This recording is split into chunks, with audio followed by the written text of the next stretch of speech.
যখন ইরাকের প্রেসিডেন্ট সাদ্দাম হোসেনের বিরুদ্ধে তাকে ধ্বংস করার দরকার হবে, তখন তার সাথে যার শত্রুতা তৈরি করার দরকার হবে।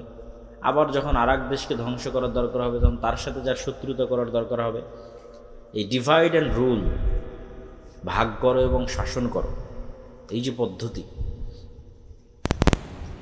তো পৃথিবীর সকল সম্ভাবনা থাকার পরেও মুসলমানেরা সবচেয়ে অসহায় এবং সবচেয়ে মাজলুম।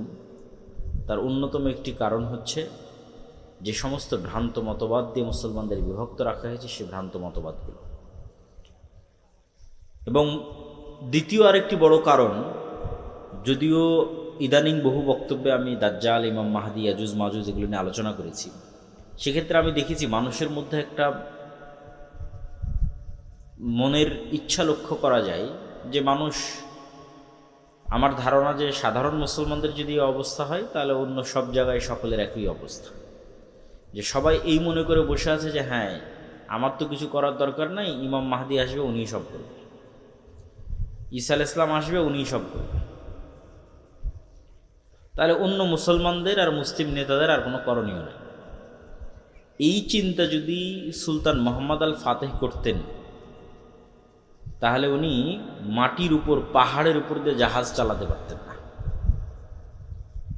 উনি কিন্তু ইস্তাম্বুল বিজয় করার সময় মাটির উপর দিয়ে জাহাজ চালাইছে, পানির উপর দিয়ে নয়।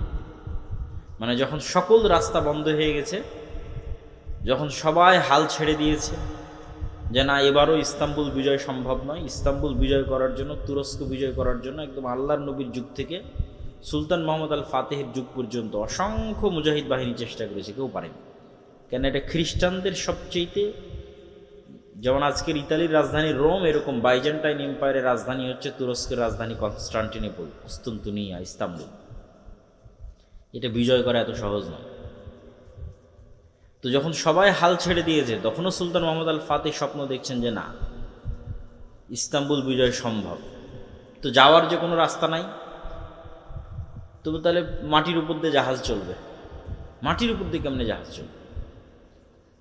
তো বলে নিচে কাঠ বিছাও, কাঠের উপর তেল লাগাও, আর তার উপরে জাহাজ উঠাও, তেলের ঘর্ষণে জাহাজ টেনে নিয়ে যাও, তেলের ঘর্ষণে জাহাজ টেনে নিয়ে গিয়ে এমন জায়গায় জাহাজ নামাও যেখানে শত্রু কল্পনাও করেনি যে এখানে জাহাজ নামতে পারে। তো উনি যদি চিন্তা করতেন যে না ইস্তাম্বুল বিজয় করার কাজ তো ইমাম মাহদির, কেন হাদিসে কিন্তু আছে যে কিয়ামতের পূর্ব মুহূর্তে ইস্তাম্বুল বিজয় হবে। তো ইস্তাম্বুল বিজয়ের কাজ যেহেতু ইমাম মাহদির, তা আমার করে কী লাভ? আমার করে তো কোনো লাভ নাই। আর সুলতান সালাহুদ্দিন আইয়ুবী যদি মনে করতেন যে মসজিদে আকসা আমি আর কি করতে বিজয় করবো, এই তো ইমাম মাহদির কাজ, তাহলে এখনও ওই খ্রিস্টান ক্রুসেডারদের হাতেই মসজিদে আকসা থাকত। তো রাসূলুল্লাহ সাল্লাল্লাহু আলাইহি ওয়াসাল্লাম আমাদের যে থিওরি শিখিয়েছেন, সেই থিওরিটা হচ্ছে, তোমরা যদি দেখো যে সূর্য পশ্চিম দিকে ঠিকই উঠে গেছে, মানে কিয়ামত হয়ে গেছে, তারপরেও যদি তোমার হাতে একটা গাছের চারা থাকে তাহলে ওটাকে লাগাও। এর নাম হচ্ছে প্রোডাক্টিভিটি। মানে অলস হাত ছেড়ে দিয়ে বসার কোনো সুযোগ নেই। সদা সর্বদা নিজের সময়কে কাজে লাগানো, উঁচু হিম্মত, সৎ সাহস এবং নেতৃত্বের গুণ, এটা কাজে লাগিয়ে সামনের দিকে এগিয়ে যাওয়া। জি না, আপনি হাতের সাথে হাত লাগিয়ে বসে রাখলেন, যেখানে পশ্চিম দিকে সূর্য উঠে গেছে, তখন রাসূল সাল্লাল্লাহু আলাইহি ওয়াসাল্লাম বলতেছে না তোমার হাতে যদি কোনো বীজ থাকে, চারা থাকে, রোপণ করার মতো করো। মানে শেষ সময় পর্যন্ত আমল বা চেষ্টা অব্যাহত রাখতে হবে, এটাই মুসলমানদের কাজ। কেন কেউ জানে না কখন ইমাম মাহদি আসবে, কখন দাজ্জাল আসবে, কখন কিয়ামত হবে, নির্ধারিত সময় কেউ জানে না। হবে এ কথা ঠিক, হবেই হবে এটাই নিশ্চিত, কিন্তু ওটার অপেক্ষায় আপনার আর কোনো কাজ নাই, এটা হলো না। তথা আমাদের ইয়াং জেনারেশন, আমাদের মুসলিম উম্মাহ, তাদের কাজ আছে, জ্ঞানে বিজ্ঞানে তাদেরকে সামনের দিকে এগিয়ে যেতে হবে এবং চেষ্টা অব্যাহত রাখতে হবে। যেই মুহূর্তে মুসলমানদের হাতে মোগল সাম্রাজ্য এবং যেই মুহূর্তে উসমানী খেলাফত, এই সুলতান মোহাম্মদ আল ফাতেহেরই পরবর্তীতে উসমানী খেলাফত আরও বৃহৎ আকার ধারণ করে তুরস্ক থেকে, সেই মুহূর্তে ইউরোপ জ্ঞান এবং বিজ্ঞান চর্চা কেবল শুরু করছে। 1800 শতক, 1700 শতক কেবল জ্ঞান বিজ্ঞানের চর্চা শুরু করেছে, নতুন নতুন কামান, গোলা বারুদ, গুলি, ঠিক আছে, এগুলো, তারপরে যুদ্ধ জাহাজ, এগুলো কেবল নতুন নতুন আবিষ্কার করতেছে। তো তখন যদি মুসলমানেরা, এই উসমানীয় খেলাফতের মুসলমানেরা অথবা ভারতের মোগল শাসকেরা চিন্তা করতে যে না আমরাও জ্ঞান এবং বিজ্ঞানে বিনিয়োগ করব, এরা এটা করে, তখন ওই ওসমানী শাসকেরাও এবং মোগল শাসকেরাও এরা সব টাকা পয়সা ব্যয় করেছে বিশাল বিশাল ইমারত তৈরিতে, কারুকার্য খচিত তাজমহল, মসজিদ, আরও প্রাসাদ, ভবন, উন্নত উন্নত ইঞ্জিনিয়ারিং, শৈল্পিক কেমনে বিল্ডিং বানানো যায়, এটার পিছনে সব টাকা পয়সা শেষ করে দিয়েছে।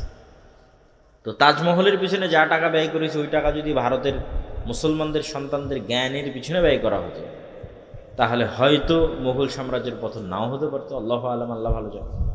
হয়তো যখন ব্রিটিশরা এই দেশে এসেছিল তখন হয়তো তাদের মতো শক্তি সামর্থ্য মুসলমানদেরও থাকতো লড়াই করার মতো। তো একই অবস্থা আজকে মুসলমানদের বিরাজ করছে। এই যে মুসলমানদের তেল আছে, গ্যাস আছে, টাকা পয়সা আছে, রিসোর্স আছে, সমুদ্রের প্রণালী আছে, কিন্তু এই টাকা পয়সাগুলো মুসলমানেরা কী করতেছে?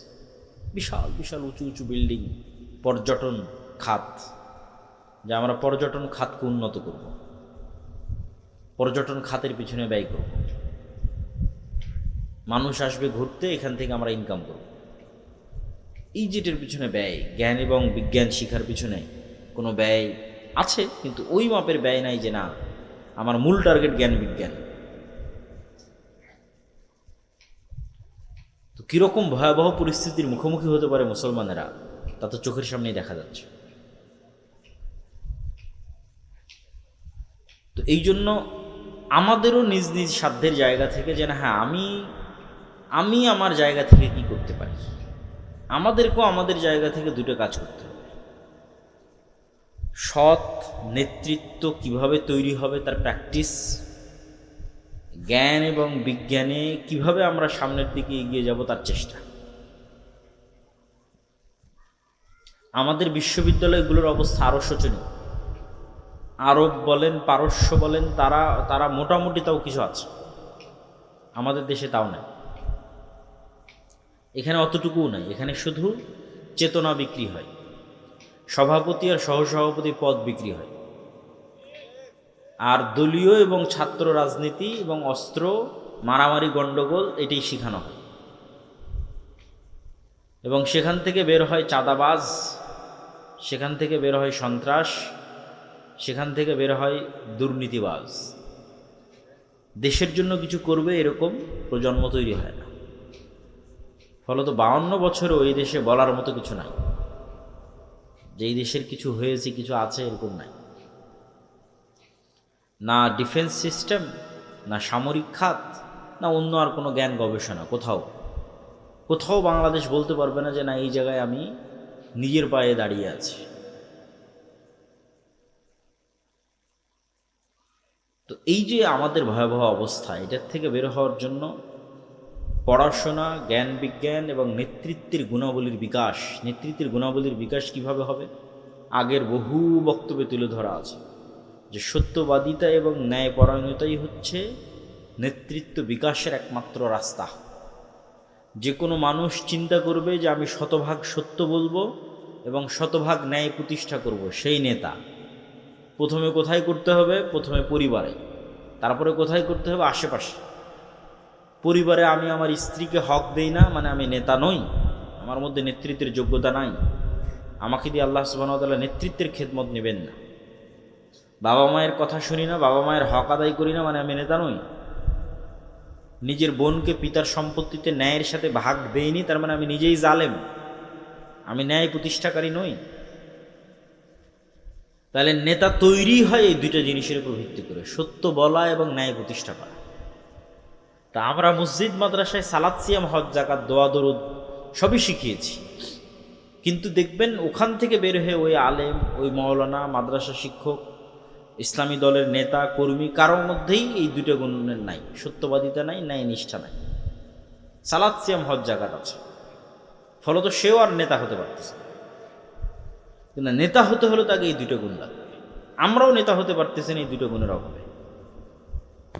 শতভাগ সত্যবাদিতা না থাকা এবং শতভাগ ন্যায়পরায়ণতা না থাকা, এটি দিয়েই নেতা তৈরি হবে। এটার প্র্যাকটিস এবং কালচার আমাদের মধ্যে নিয়ে আসতে হবে। আল আমরু বিল মারুফ নাহি আনিল মুনকার, সৎ কাজের আদেশ দিতে হবে, অসৎ কাজে বাধা দিতে হবে। অসৎ কাজ মানে শুধু গান বাজ না হলে এটা অসৎ কাজ। অসৎ কাজ মানে মেয়ে মানুষ বেপরদায় ঘুরলে এটা অসৎ কাজ, শুধু এগুলো অসৎ কাজ নয়। অসৎ কাজ মানে আর একজনের পুকুরে মাছ ছাড়বে, তো আর এক নেতা এসে বলতেছে তাকে চাঁদা না দিলে মাছ ছাড়তে দিবে না, এটাও অসৎ কাজ। এটাও যেদিন মসজিদ এবং মাদ্রাসা থেকে বাধা দিতে পারবে ন্যায়ের সাথে, ওই দিন ওখান থেকেই নেতা তৈরি হবে। অন্যায়ের প্রতিবাদ করতে গিয়ে নেতা তৈরি হবে, এবং সেখান থেকে নেতা তৈরি হলো কোন নেতাকে আল্লাহ কবুল করবে আল্লাহ সুবহানাহু ওয়া তাআলা বলেন। যে কোনো একজন নেতাকে আল্লাহ কবুল করতে পারে, কিন্তু এই কালচার তো নাই যে আল আমরু বিল মারুফ ওয়ান নাহি আনিল মুনকার, এটার কালচারটাই তো নাই। এই কালচারটা তৈরি করতে হবে যে না, আমি অসৎ কাজে বাধা দেব। অসৎ কাজ মানে সকল অসৎ কাজ, মানুষের সাথে যে অসৎ কাজ অন্যায় হচ্ছে ওটা তো বাধা দেবে। এই বাধা দিতে গিয়ে আপনি নেতা হয়ে যাবেন, আর বাধা না দিয়ে চুপচাপ থাকবেন, কোনোদিন নেতা হতে পারবেন না, নেতা হওয়া সম্ভব না। আর জ্ঞান এবং বিজ্ঞানের ক্ষেত্রে অন্তত ন্যূনতম আমাদের যে মসজিদগুলো আছে, এই মসজিদগুলোকে তো আমরা অন্তত জ্ঞানের কেন্দ্র তৈরি করতে পারি। ইসলামে মসজিদ শুধুমাত্র 5 ওয়াক্ত সালাতের জন্য তারপর বন্ধ, এরকম ইতিহাস নাই। রাসূল সাল্লাল্লাহু আলাইহি ওয়াসাল্লামের যুগেও ছিল না, তার আগেও ছিল না। ইসলামে মসজিদই হচ্ছে সোশ্যাল কালচারাল সেন্টার, এবং এটা আমি আরও ভালোভাবে ফিল করেছি। ইউরোপ এবং আমেরিকায় অনেক জায়গায় দেখবেন মসজিদ নামে অনুমোদন নাই, সব জায়গায় কালচারাল সেন্টার নামে অনুমোদন। Islamic cultural centre, Mohammadia cultural centre, সালাফি কালচার, ওটা কিন্তু মসজিদ। কিন্তু গভর্নমেন্ট থেকে পারমিশন নিয়েছে কি হিসেবে? কালচারাল সেন্টার হিসেবে। তার মানে গভর্নমেন্টের দৃষ্টিতে এই মসজিদটা একটা কালচারাল সেন্টার। এইটাই ইউরোপ আমেরিকার গভর্নমেন্টের রুলস অনুযায়ী, যে হ্যাঁ এটা একটা কালচারাল সেন্টার, মুসলমানরা তাদের কালচার প্র্যাকটিস করবে কোথায়? মসজিদে, ফলত এটা কালচারাল সেন্টার, কমিউনিটি। কিন্তু আমরাই সেই মসজিদকে বানিয়ে দিয়েছি যে না, এখানে শুধু 5 ওয়াক্ত সালাতের পর এটা অফ হয়ে যাবে, অথবা শুধু লাশ বহনের খাটলি থাকবে, অথবা শুধু ঈদুল ফিতর এবং ঈদুল আজহায় গোস্ত এবং চাউল বন্টন হবে। কিন্তু আসলে হওয়া উচিত ছিল, মসজিদের সবচেয়ে বড় কাজ হওয়া উচিত ছিল যে মসজিদে শিক্ষার ব্যবস্থা থাকবে, জ্ঞান বিতরণের ব্যবস্থা থাকবে। ইসলাম যতটা জ্ঞান ভিত্তিক দিন, আর পৃথিবীতে কোনো দিন এতটা জ্ঞান ভিত্তিক নয়। কোরআন যতটা জ্ঞান ভিত্তিক কিতাব, পৃথিবীতে আর কোনো কিতাব এত জ্ঞান ভিত্তিক নয়। কিন্তু হতভাগা আমরা, যে আমরাই মুসলমান হয়ে কোরআন পড়ে জ্ঞান থেকে দূরে চলে গেছি, জ্ঞান চর্চা থেকে দূরে চলে গেছি। ইসলামী দল বলেন, সংগঠন বলেন, ইয়াং জেনারেশন বলেন, সবাই জালসা করতে পারদর্শী, মিছিল করে লিল্লাহে তাকবীর আল্লাহু আকবার দিতে পারদর্শী, জীবন দিতে পারদর্শী। ভাই আমি আল্লাহর জন্য আল্লাহর রাস্তায় জীবন দিতে চাই, কিন্তু জ্ঞানী এবং যোগ্য হতে চায় না। আল্লাহর রাস্তায় জীবন দিয়ে দিবে, কিন্তু জ্ঞানী যোগ্য হবে না। তা আল্লাহর রাস্তায় জীবন তো আগেও দিয়েছ, এখনও দিচ্ছ, পরেও দিবা, কিন্তু জুলাইয়ে জীবন দিয়ে ক্ষমতা কারা নিয়ে গেছে? তোমার উত্তরসূরিরা না। কেন? তোমার উত্তরসূরিরা যোগ্য ছিল না, জ্ঞানী ছিল না। যারা জ্ঞানী এবং যোগ্য ছিল, বামপন্থী, ওরা নিয়ে গেছে। তাহলে জীবন দিয়ে কোনোদিন ক্ষমতা পাওয়া যায় না। তুমি জীবন দিবা, ক্ষমতা আর একজন নিয়ে যাবে। তাহলে তোমাকে ওই যোগ্যতা এবং জ্ঞানের জায়গাগুলোতে ঢুকতে হবে। তোমার মিডিয়া কোথায়? মুসলমানদের পক্ষে কথা বলবে, এই মিডিয়া কই? এই মিডিয়ার জন্য তো আর জীবন দেওয়া লাগবে না, এই মিডিয়া তৈরি করার জন্য জ্ঞান এবং যোগ্যতা লাগবে। মুসলমানদের একটা ইংরেজি মিডিয়া থাকবে, আরবি মিডিয়া থাকবে, সেটা কই? এটার জন্য জীবন দেওয়া লাগবে না, এটার জন্য জ্ঞান এবং যোগ্যতা লাগবে। ব্রাকের মতো মুসলমানদের কোনো অর্থনৈতিক প্রতিষ্ঠান নাই, কই? এটার জন্য জীবন দেওয়া লাগবে না, জ্ঞান এবং যোগ্যতা লাগবে। এবং আজকেও যে ফাইটটা হচ্ছে পৃথিবীতে, দেখা যাচ্ছে যে একটা সময় মনে করা হতো যে যার হয়তো শুধু পারমাণবিক অস্ত্র আছে সেই যুদ্ধে জিতবে, এবং এটাই যুদ্ধের একমাত্র লাস্ট রেজাল্ট, এবং যার দেখা যাচ্ছে বিশাল বিশাল বিমান আছে সেই জিতবে। কিন্তু নিকট অতীতে পাকিস্তান এবং ভারতের যুদ্ধে, তারপরে পাকিস্তান আফগানিস্তান, এখন ইরান এবং ইসরায়েল, এই যুদ্ধগুলোতে যে দেখা যাচ্ছে যে না, ন্যূনতম ড্রোন বানানোর জ্ঞান থাকলেই একটা যুদ্ধকে কন্ট্রোল করে ফেলা যায়। রাশিয়া এবং ইউক্রেন যুদ্ধ চলছেই ড্রোনের উপর দিয়ে। যে যত ভালো ড্রোন বানাতে পারে, যে যত ভালো ড্রোন উড়াতে পারে, এই একটা $50,000 একটা ড্রোন ধ্বংস করতে আপনার কয়েক বিলিয়ন ডলারের মিসাইল নিক্ষেপ করতে হচ্ছে, যে আকাশে আমি এই ড্রোনটাকে ধ্বংস করব। এই $50,000 একটা ছোট্ট ড্রোন গিয়ে আপনার কোনো তেল শোধনাগার, কোনো বড় কোনো কোম্পানি কোথাও গিয়ে পড়ে যাচ্ছে, আগুন লেগে যাচ্ছে, মানুষ ভয় পেয়ে যাচ্ছে। তো দেখা যাচ্ছে যুদ্ধের চিত্রই পাল্টে যাচ্ছে ইউক্রেন এবং রাশিয়ার যুদ্ধ থেকে না আজ পর্যন্ত ড্রোনই সব কিছু। তো জ্ঞান এবং বিজ্ঞানের সাথে যতক্ষণ মুসলমানেরা কানেক্টেড না হচ্ছে, মসজিদকে যতক্ষণ জ্ঞানের মার্কাজ না বানাচ্ছে, এবং জ্ঞান চর্চার যতক্ষণ চেষ্টা না করতেছে, শেখুল ইসলাম ইবনে তাইমিয়া রাহিমাহুল্লাহ বলেছেন প্রত্যেক মুসলমানের জন্য কোরআন নিজে বুঝতে পারবে এরকম এতটুকু জ্ঞান অর্জন করা ফরজ। আমরা মোটামুটি আছি যে হ্যাঁ কোরআন পড়তে পারি, এরকম আছে অনেকে। কোরআন পড়তে পারে না এরকমও তো অসংখ্য হাজার হাজার। কিন্তু কোরআন যে নিজে পড়ে বুঝবে এরকম জ্ঞান শুধু মাদ্রাসার ছাত্রদেরই আছে, তাও অনেক অল্প। মাদ্রাসাতেও যারা পড়ে তাদের অনেকে ভালো বোঝে না। অথচ ইবনে তাইমিয়া রাহিমাহুল্লাহ বলছে এটা প্রত্যেক মুসলমানের উপর ফরজ, যে সে কোরআন নিজেই বুঝবে, অন্তত আরবিটা বুঝতে পারবে। নাহলে তো পরিবর্তন হবে না। পরিবর্তন হওয়ার জন্যই আল্লাহ কোরআন দিয়েছে, আপনার অন্তরে প্রভাব বিস্তার করার জন্যই আল্লাহ সুবহানাহু ওয়া তাআলা কোরআন দিয়েছে। এটি যদি আপনি যতক্ষণ নিজে ফিল এবং অনুভব না করতে পারবেন, আপনি হেদায়েতের রাস্তা পাবেন না। শেষ জামানায় ইমাম মাহদিদের সময়ে, ঈসা আলাইহিস সালামের সময়ে যারা জেরুজালেম বিজয় করবে, ইস্তাম্বুল বিজয় করবে, রোম বিজয় করবে, ভারত বিজয় করবে, এরকম দেশগুলো যারা বিজয় করবে, তারা ওই মানের ইমান কোথায় থেকে সংগ্রহ করবে? নবী তো নাই, মুহাম্মদ সাল্লাল্লাহু আলাইহি ওয়াসাল্লাম তো নাই, সাহাবীরা তো নাই, কিন্তু ওদের ইমান সাহাবীদের মতোই, সাহাবীদের কাছাকাছি। মদিনার সর্বশ্রেষ্ঠ ইমানওয়ালা মানুষগুলো বের হয়ে আসবে।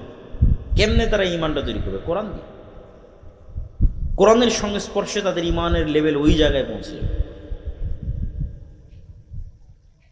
এই জন্য আমাদের মসজিদগুলোতে মক্তব চালু করা, জ্ঞান শিক্ষার ব্যবস্থা করা, জ্ঞান উপার্জনের ব্যবস্থা করা, জ্ঞানের পিছনে সময় দেওয়া, এগুলো অতীব জরুরি এবং অতীব প্রয়োজনীয়। এবং এই যে যা অর্থ আমরা জালসা সম্মেলনের জন্য ব্যয় করে থাকি, এই অর্থের একটা অংশ যদি আপনি ইমামের বেতন বাড়ানোর জন্য ব্যয় করেন, এই অর্থের একটা অংশ যদি ইমামকে ভালো প্রশিক্ষণ দেওয়ার জন্য ব্যয় করেন, এই অর্থের একটা অংশ যদি ওই ইমামকে প্রশিক্ষণ দিয়ে গ্রামে মক্তবের বাচ্চাদের কেমনে শতভাগ মক্তবে বাচ্চাদের উপস্থিত করানো যায়, তার পুরস্কার প্রতিযোগিতা, ওগুলোর পিছনে ব্যয় করেন, তাহলে আপনার এই জালসা করে যা উপকার হয়েছে তার চেয়ে 10 গুণ 100 গুণ বেশি উপকার। শুধু এই ছোট্ট ছোট্ট পদক্ষেপগুলো, যে না আমার মসজিদের ইমাম হবে খুবই যোগ্যতা সম্পন্ন, ফলত একটা ভালো বেতন দিতে হবে, এই ইমাম সাহেবকে আমি আরও অনেক ট্রেনিং করাতে চাই, ইমাম সাহেবকে আমি মসজিদে মক্তব চালাতে চাই, গ্রামের সব বাচ্চা যেন এই মক্তবে আসে, তার জন্য বিভিন্ন রকমের পুরস্কার, চকলেট ইত্যাদি, সাইকেল ইত্যাদি বিতরণের ব্যবস্থা করতে চাই, যাতে পুরো গ্রামের একটা বাচ্চাও কোরআন এবং দ্বীনের জ্ঞান থেকে দূরে না থাকে। এটা সবচেয়ে স্থায়ী, পার্মানেন্ট এবং দীর্ঘমেয়াদী। কেন এরাই এই মক্তবে যারা পড়তেছে, এরাই তো বিভিন্ন স্কুল কলেজে এই দেশের ডিসি, ওসি, এসপি, মন্ত্রী, মিনিস্টার এই জায়গাগুলোতে যাবে। তো ছোটতে যদি আপনি তাদের শিখিয়ে দিতে পারেন নবীদের জীবনী, সাহাবীদের জীবনী, ঈমান, আকীদা, আদর্শ, সত্যবাদিতা, ন্যায়পরায়ণতা, তার কিছু না কিছু প্রভাব থাকবে। এই জন্য আমাদের যে নিজস্ব মক্তবের সিলেবাস আছে, এটা ওইভাবেই তৈরি করা। তালিমউদ্দিন বা আদর্শ শিক্ষা, যেটার উপর আপনারা মক্তব অলিম্পিয়াড দেখলেন এনটিভির পর্দায়, ছোট ছোট বাচ্চাদের নবীদের জীবনী থেকে শুরু করে, আদব কায়দা থেকে শুরু করে সব কিছু, এই সিলেবাসের উপর ট্রেনিং দিয়ে আপনাদের আশেপাশের সকল মসজিদে মক্তব চালু করা দরকার। আর এই ট্রেনিংয়ের জন্য যাতায়াত খরচও ফ্রি, এই ট্রেনিংয়ের জন্য থাকা খাওয়াও ফ্রি, এই ট্রেনিংয়ের জন্য সিলেবাসও ফ্রি। মানে বাচ্চারা যে সিলেবাসটা নেবে, বইটা নেবে, এটাও ফ্রি। তো এত কিছু বিনামূল্যে দেওয়ার পরেও যদি এই কাজে আপনারা আগ্রহী না হন, তাহলে এর জবাবদিহিতা তো আল্লাহ সুবহানাহু ওয়া তাআলার দরবারে আপনাদেরকে দিতে হবে। প্রিয় উপস্থিতি, ইয়াং জেনারেশনের উদ্দেশ্যে এবং উপস্থিত সকলের উদ্দেশ্যে, মুসলমানদের এই যে পরিবেশ এবং পরিস্থিতি, এই পরিবেশ এবং পরিস্থিতি সামনে আরও ভয়াবহ হবে। ফিতনা থামার লক্ষণ খুব কম এবং আমাদেরকে অনেক বড় বিপদ এর মুখোমুখি হতে পারে। দুর্ভিক্ষ যদি দেখা দেয় বাংলাদেশে, আশ্চর্যের কিছু নাই। এরকম পরিস্থিতি যদি আর 2-3 মাস চলে, তেল এবং গ্যাসের সংকট, আর এই সংকট শুধু বাংলাদেশে তা না, এই ইন্দোনেশিয়া, মালয়েশিয়া, ফিলিপাইন, থাইল্যান্ড একই সিনারি, ভারত, পাকিস্তান, এমনকি ইউরোপ, এমনকি আমেরিকা, সব জায়গায় সেম সিনারি। ফলত এটা বিশ্বের অর্থনীতিতে যে প্রভাব আসবে, এই প্রভাব আমাদের দেশে যখন পড়বে তখন এখানে দুর্ভিক্ষ দেখা দিত। আপনার তেলের দাম বাড়ার সাথে সাথে সারের দাম বাড়বে, আপনার চাষের খরচ বেড়ে যাবে। ফলত সকল দিক থেকে আমরা একটা বিপদ মুহূর্ত এবং ফিতনাময় মুহূর্তের দিকে পড়ে যাব। এবং এই শেষ জামানাগুলোতে দাজ্জাল বা দাজ্জালীয় শক্তির যে ফিতনা, এই ফিতনা থেকে বাঁচার একটাই উপায়, এটা বলে আমার বক্তব্য শেষের দিকে চলে যাব, যে এইরকম ভয়ঙ্কর মুহূর্তগুলোতে আপনি কীভাবে ফিতনা থেকে বাঁচবেন। আজকে যদি আমি আপনাকে বলি, মানে আমাকেও যদি কেউ বলে যে ভাই তুমি যদি এই কথা মানো তাহলে তোমার গাড়িতে তেল দিব, তা আমি তো মনে হয় সন্দেহে পড়ে যাব যে এই কথা মেনে নিয়ে তেল নেওয়াই ভালো। তো এর চাইতে ভয়ঙ্কর ঘটনা তো দাজ্জাল ঘটাবে। এই তেল নয়, দাজ্জাল বলবে আকাশ বৃষ্টি বন্ধ করে দিবে, জমিন ফসল বন্ধ করে দিব, হয় আমাকে রব মানো, নাহলে আকাশের বৃষ্টি বন্ধ, জমিনের ফসল বন্ধ। এখন যদি আপনাকে বলি যে ভাই তুমি এই কাজ না করলে তোমার তেল নাই, তোমার মোটর সাইকেলে তেল নাই, তোমার গাড়িতে তেল নাই, তো সবাই যে ইমান বিক্রি করবে, কয়জন ইমান নিয়ে থাকবে? তো এই ফিতনার সময়গুলো আমাদের ইন্ডিকেট করছে, বুঝাচ্ছে যে আপনি কিভাবে ফিতনা থেকে বেঁচে থাকবেন। ফিতনা থেকে বেঁচে থাকার জন্য দুটো রাস্তা ছাড়া আর কোনো রাস্তা নেই আমার জানা নাই, যে ফিতনার সময় আমরা ফিতনা থেকে বেঁচে থাকবো। এক, পরকালের প্রতি অগাধ আস্থা, যেন আমি পরকালই আছি, পরকাল যেন দেখে নিয়েছি, পরকাল যেন আমি স্বাদ আস্বাদন করে নিয়েছি, আমি যেন মারা গেছিলাম, মৃত্যুবরণ করে জান্নাত জাহান্নাম কবর ঘুরে তারপরে আবার দুনিয়াতে এসেছি। পরকালের প্রতি এই লেভেলের অগাধ আস্থা। আব্দুর রহিম যে মৃত্যু এবং কবরের বর্ণনা শোনাচ্ছিল, জান্নাত জাহান্নামের বর্ণনা শোনাচ্ছিল, এটার প্রতি যতক্ষণ অগাধ আস্থা তৈরি না হবে ততক্ষণ আপনি দুনিয়া বিসর্জন দিতে পারবেন না। দুনিয়া তখনই বিসর্জন দিতে পারবেন যখন জান্নাতে আপনার জায়গাটা দেখতে পাবেন, যে হ্যাঁ জান্নাত হচ্ছে আসল জীবন। আমাল হায়াতুদ দুনিয়া ইল্লা লাইবুন ওয়া লাহু, দুনিয়া তো খেল তামাশা মাত্র। ওমা ইনদাল্লাহ খায়রুন ওয়া বাক, আল্লাহর নিকটে যা আছে ওটাই উত্তম এবং ওটাই চিরস্থায়ী, তথা পরকাল। এই পরকাল দেখতে পাওয়ার কারণে আসহাবুল উখদুদের সম্ভব হয়েছিল আগুনে ঢুকে যাওয়া। সূরা বুরুজের মধ্যে আসসামা ইযাতিল বুরুজ ওয়াল ইয়াউমিল মাউউদ ওয়া শাহিদু ওয়া মাশহুদ কুতিলা আসহাবুল উখদুদ, যে তাদের বলা হলো হয় ঈমান ছাড়ো না হয় আগুনে ঢোকো। তোরা আগুনে ঢুকে গেছে, তো কেমনে সম্ভব যে আপনি আগুনের মধ্যে স্বেচ্ছায় ঢুকে জ্বলে পুড়ে যাবেন? তখনই সম্ভব যখন আপনি আগুনের মধ্যে জান্নাত দেখতে পাবেন, আর ওই আগুন থেকে পিছনে যখন জাহান্নাম দেখতে পাবেন। যে আমি যদি আগুনে না ঢুকি, ঈমান ত্যাগ করি, তাহলে পিছনে আমার বাড়ি ঘরে আসলে জাহান্নামের আগুন অপেক্ষা করছে। এটা যখন আপনি স্বচক্ষে দেখতে পাবেন যে এই সামনে যে আগুন জ্বলতেছে এটা তো জান্নাত, তখন ঢুকে যাবে।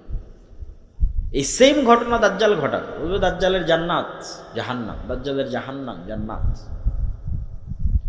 পরকালের প্রতি অগাধ আস্থা ছাড়া আপনি ঈমান বাঁচাতে পারবেন না। সামান্য কিছুর বিনিময়ে ঈমান বিক্রি করে দেবেন, 1 টাকা অবৈধ 1 টাকার লোভে, সামান্য অর্থের লোভে, সামান্য ফসলের লোভে, সামান্য খাবারের লোভে। আর যখন আপনি মাটি কামড়ে পড়ে থাকবেন যে না খেয়ে মরে যাব, কিন্তু ঈমানের উপর মারা যাব, কারণ এটাই আলটিমেট সফলতা, সর্বোচ্চ সফলতা। ঈমানের উপর মরতে পারা, এটাই সফলতা, দুনিয়া অর্জন করা সফলতা। তাহলে পরকালের উপর অগাধ আস্থা ছাড়া শেষ জামানার ফিতনা থেকে বাঁচা সম্ভব না। 2, আল্লাহর ক্ষমতা এবং শক্তি সম্পর্কে জ্ঞান অর্জন।